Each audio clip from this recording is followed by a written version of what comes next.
കൊല്ലത്ത് UDF സ്ഥാനാർത്ഥി ബിന്ദു കൃഷ്ണ നാമനിർദ്ദേശ പത്രിക സമർപ്പിച്ചു. ആനന്ദവല്ലീശ്വരത്ത് നിന്നും പ്രകടനമായി എത്തിയാണ് കളക്ടറേറ്റിൽ പത്രിക സമർപ്പിച്ചത്. കൊട്ടാരക്കരയിലെ UDF സ്ഥാനാർത്ഥി ഐഷ പോറ്റിയും പത്രിക സമർപ്പിച്ചു.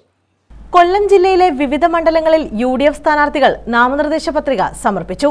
കൊല്ലം മണ്ഡലത്തിലെ UDF സ്ഥാനാർത്ഥി ബിന്ദു കൃഷ്ണ പ്രവർത്തകരോടൊപ്പം ആനന്ദവല്ലീശ്വരത്ത് നിന്നും പ്രകടനമായി എത്തിയാണ് നാമനിർദ്ദേശ പത്രിക സമർപ്പിച്ചത്.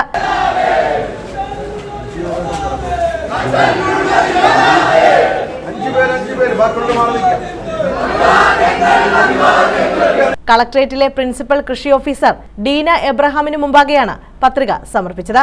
NK Premachandran MP, mayor AK Hafeez, Muslim League ജില്ലാ secretary Naushad Younis, deputy mayor Udaya Sukumaran എന്നിവർ സ്ഥാനാർത്ഥിക്കൊപ്പം നാമനിർദ്ദേശ പത്രിക സമർപ്പിക്കാനെത്തിയിരുന്നു. കേന്ദ്ര സംസ്ഥാന സർക്കാരുകളുടെ ജനദ്രോഹ നയങ്ങൾക്കെതിരെയുള്ള വിധിയെഴുത്താകും തെരഞ്ഞെടുപ്പ് ഫലമെന്ന് ബിന്ദു കൃഷ്ണ പറഞ്ഞു.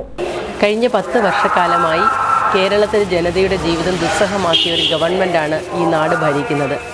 അഴിമതിയുടെ കൂത്തരങ്ങായി നമ്മുടെ സംസ്ഥാനത്തെ മാറ്റി, പിൻവാതിൽ നിയമനങ്ങളുടെ ചെറുപ്പക്കാരുടെ തൊഴിൽ സ്വപ്നങ്ങൾ തല്ലിക്കെടുത്തി, വിദ്യാഭ്യാസ മേഖലയെ നിലവാരം തകർത്ത്, പരീക്ഷകൾ പോലും സമയത്ത് നടത്താതെ കുഞ്ഞുങ്ങളുടെ ഭാവിയെ പന്താടുകയാണ് ഈ ഗവൺമെൻറ്.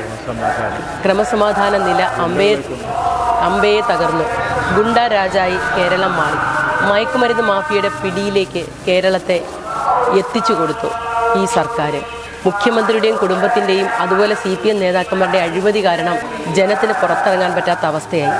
അയ്യപ്പ സ്വാമിയുടെ വരെ സ്വർണം ഉൾപ്പെടെ മുതലുകൾ മോഷ്ടിച്ചുകൊണ്ട് ഈ വിശ്വാസികളായ ആളുകളുടെ നെഞ്ചിൽ തീകോരിയിട്ടൊരു സർക്കാർ.